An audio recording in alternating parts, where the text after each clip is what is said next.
Hey, this may be one of my only videos for today if I decide to do another one. And I want to just say that life is still good, and I want to keep it that way.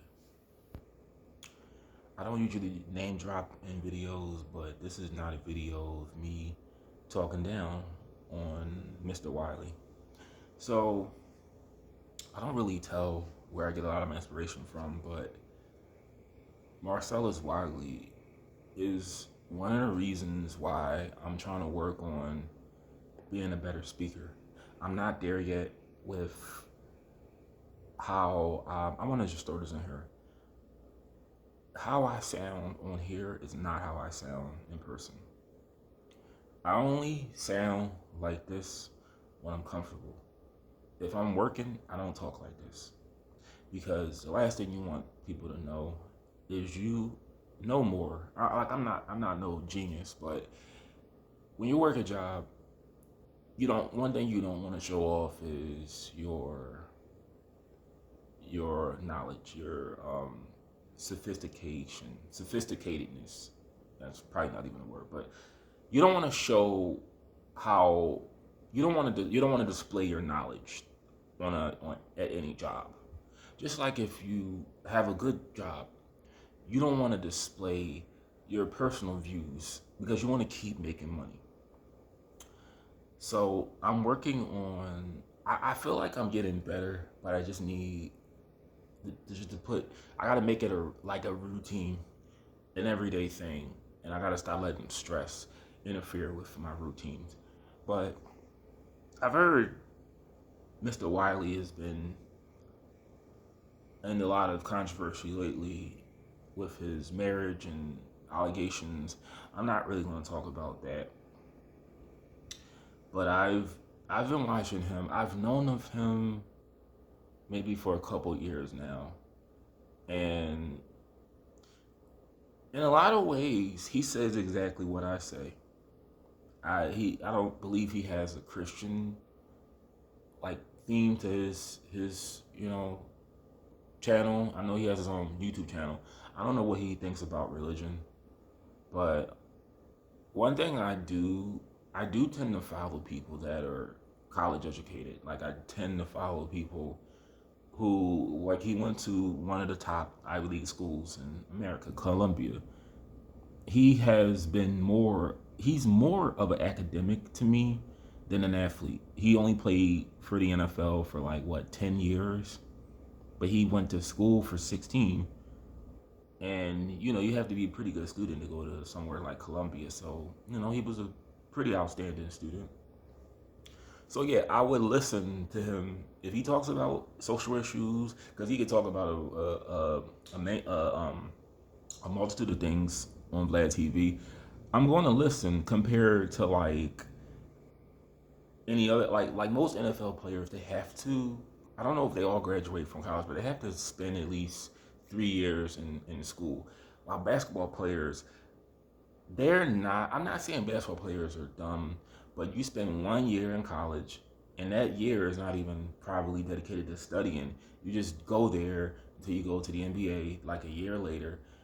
And just saying the NBA, I can't. I don't think I can really listen to nobody in the NBA talk about anything relating to anything because they. I'm not saying they're dumb, but NFL players are. I could tolerate listening to an NFL player versus a college like a basketball player because NFL players go to school longer compared to like NBA players. It's 1 year, and yeah, I don't really know what a lot of them sound like. I don't even watch sports, but Mr. Wiley he's in the hot seat right now. I just hope he can get through it. But I've always understood why he gets so much hate. I know why, because he says exactly what I say. Marcellus Wiley, if you type in his name and you see the videos that pop up from last week or this week, it's something negative. It's something negative and they're calling him the C word that ends with an N. They're saying how he's a sellout and he's someone's uncle and his first name is Tom. He's all these things for doing exactly what I do. And I believe on my channel, I give advice on how, and like I said, results may vary. Results may vary. But I give you the tools you need. I give you methods on how you can make it being poor. And if you, like I said, you can listen to me and you can listen to the Bible. The Bible's better. I get all my talking points from most of what this channel, what I display on this channel, comes from the Bible. But the Bible's a better representation of how to make it being poor and working class. Like they're better than me. I'm just taking what the Bible says. But you know, the last thing any marginalized group will want to hear is someone who is of that group telling them that, no, racism isn't real. Oh, it is, but it's not what's holding you back. It's you that's holding you back. It's your decisions that is holding you back. It's the company that you keep that's hindering you from achieving success. It's your lack of skills, your lack of education, your lack of everything that can get you a decent job or career. These are the things that are holding you back. People don't want, I told you, marginalized groups don't want to hear anybody talk about anything that doesn't paint them as victims. And what I love about Marcellus Wiley is he's genuine. I'm not going to do a lot of name dropping, but you have a lot of people on here and other sites that just say things to get money, to get views, to get sponsors, to make a profit. So I think you know who I'm talking about. But there's not a lot of people on here that are genuine on the message, promoting the message. They just want to make a profit. Like I am 100% genuine in everything I say on here in regards to what I say, like my message on righteousness. The last channel I had, don't like a lot of the things I said, but I was genuine on my concern of what I lived around. But that's not really my concern too much now. Like I said, I just want to do what I can to reach people with religion.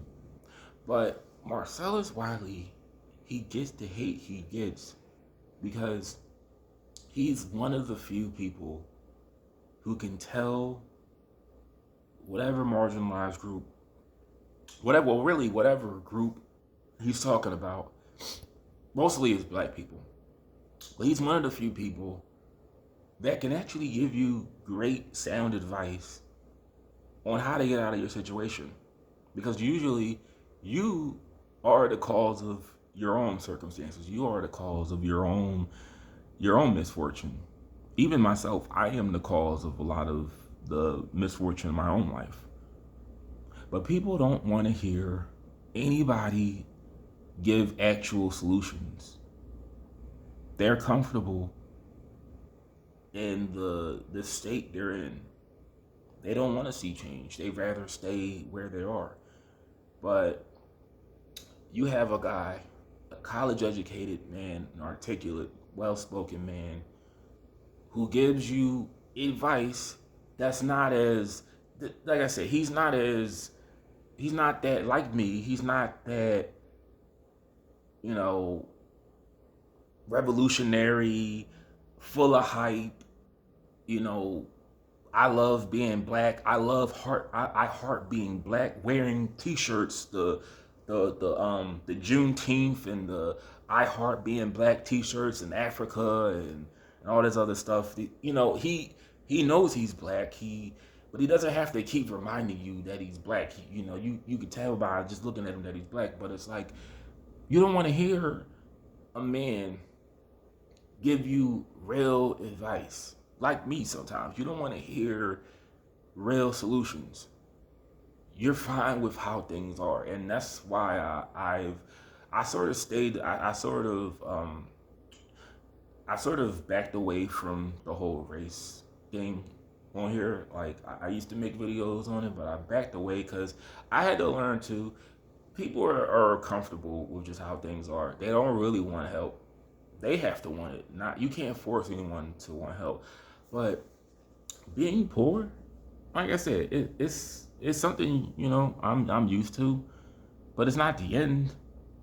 Being homeless isn't the end. I've never been locked up before, like as an adult, but being incarcerated isn't the end for you. Just don't make it worse. Don't make your life worse than what it is. But it's not the end. You can come out of the state you're in.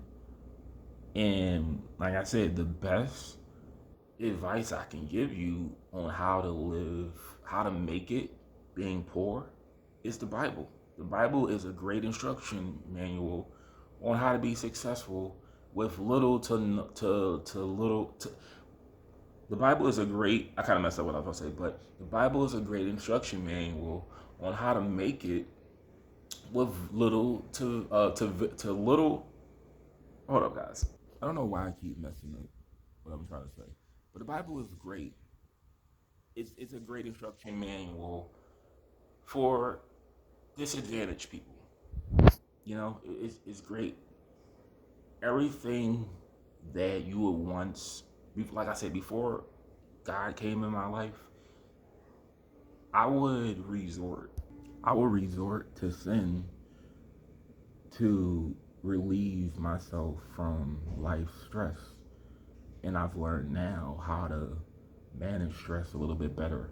It's not easy, but you learn the more you read the Bible, the more you give time to Jesus and God, that everything you do that goes against God, it only makes your life worse. And it gives you very very short-term satisfaction that you wind up regretting, later. So your best bet when you're poor is turning to Christ. That's the best advice I can give you. Or listening to people like Mr. Wiley that give you actual solutions to the problems you feel are just the way they are. There's no change to, the whatever plagues your community or you. Listen to people that can actually give solutions. There's another guy I'm thinking of off the top of my head, but I don't really want to say his channel because he doesn't believe in God. That's my biggest thing. But I still watch him, but he's an atheist. That's my only problem with him. But there are solutions. People just don't want solutions. But yeah, I hope Mr. Wiley can get through this time, and I'm glad he still has a job on. To my knowledge, he still has a job on. Was it Jason Whitlock? Because I only watch his interviews. I watch mostly his interviews, but I could start watching some of his videos because I really prefer his videos just talking about anything that's not sports related.